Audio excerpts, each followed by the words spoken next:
পড়ন্ত বিকাল হলে আসলে এক কাপ চা না খেলে মনের ভিতরে যে অশান্তি লেগে থাকে তা আসলে যে চা খায় না সে কখনো বুঝবে না। আমরা এখন এই পড়ন্ত বিকালে আসছি আমাদের একদম মেঠো পথে, রাস্তার দুই পাশ দিয়ে পানি, এক পাশ দিয়ে নদী। এখানে একটি চমৎকার চায়ের দোকান, সে চায়ের দোকানে আমরা আসছি।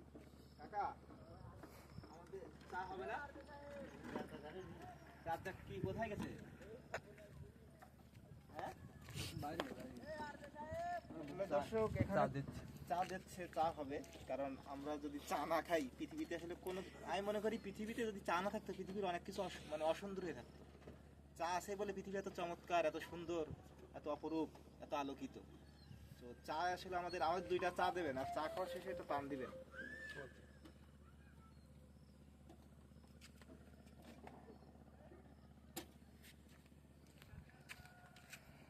আর যে আসলে দেখতে পাচ্ছেন ছেলে, দারুণ প্রতিভাবান তিনি, কিন্তু আমাদের